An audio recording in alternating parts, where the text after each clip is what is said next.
Dikisahkan dalam serat Jangka Jayabaya disebutkan, setelah pertarungannya dengan Syekh Subakir selama 40 hari 40 malam berakhir imbang, Sabdo Palon akan kembali ke tanah Jawa dan akan menagih janji.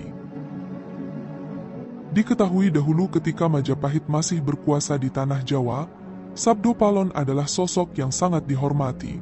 Ia bertugas menjadi penjaga atau pamomong tanah Jawa sejak ratusan bahkan ribuan tahun yang lalu. Selain itu, Sabdo Palon dipercaya menjadi penasehat atau guru bagi para raja-raja Majapahit yang berkuasa. Selain sosoknya yang misterius, Sabdo Palon terkenal memiliki ramalan yang dipercaya oleh sebagian masyarakat Jawa memiliki kemiripan dengan peristiwa yang terjadi di Indonesia hingga saat ini. Berikut adalah ramalan Sabdo Palon di tahun ini. 1. Banyak orang yang akan meninggalkan tanah Jawa. Dalam ramalannya ini, yakni banyak orang akan meninggalkan tanah Jawa. Hal ini disebabkan oleh hilangnya pusat kekuatan spiritual dan kebudayaan serta berkurangnya kekayaan alam yang melimpah, sehingga dianggap tidak ada lagi mata pencaharian di Pulau Jawa. 2. Pola pikir manusia akan berubah. Pola pikir manusia di Indonesia akan berubah disebabkan oleh hilangnya kepercayaan terhadap agama. Hal ini dikarenakan banyaknya orang yang mengejar kehidupan dunia dibandingkan kehidupan abadi di akhirat kelak.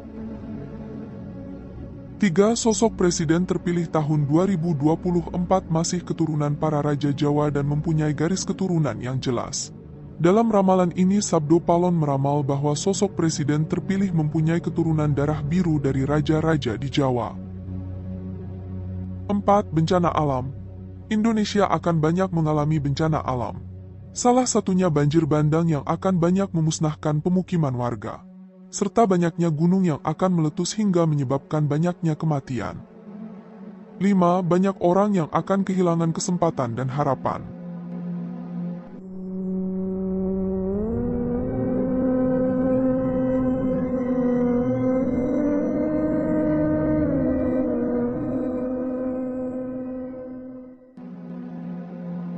Sabdo Palon menganut kepercayaan Budi, yaitu agama kejawen yang dipercaya sudah ada sejak zaman dahulu kala.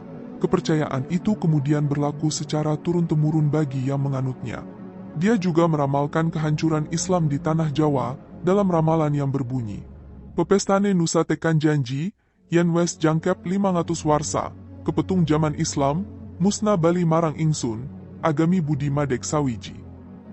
Yang artinya, takdir Nusa telah sampai kepada janji, jika sudah genap 500 tahun, terhitung sejak zaman Islam berdiri, akan musnah kembali kepadaku, agama Budi berdiri menjadi satu. Menurut Ferry Mardiono, dalam buku Sejarah Kelam Majapahit menjelaskan, Sabdo Palon memberitahukan tanda-tanda dia akan kembali. Dia bersumpah kembali ke tanah Jawa pada 500 tahun lagi tepat setelah Majapahit runtuh.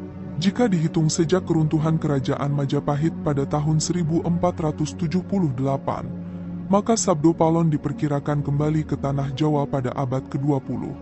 Dia bersama anak buahnya akan menguasai tanah Jawa dan mengembangkan agama Budi di Nusantara.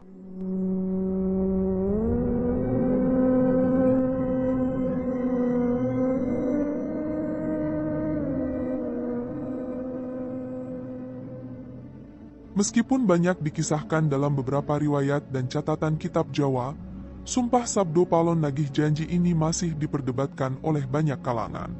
Sebagian tidak mempercayainya, namun sebagian lain justru sangat menanti kedatangannya. Sebagai manusia yang beriman, tentu kita mempunyai pedoman bahwa sesuatu yang akan terjadi ke depan pasti atas kehendak Tuhan yang Maha Kuasa yang menguasai segala-galanya. Kita hanya bisa berusaha yang terbaik untuk kelangsungan hidup ke depan.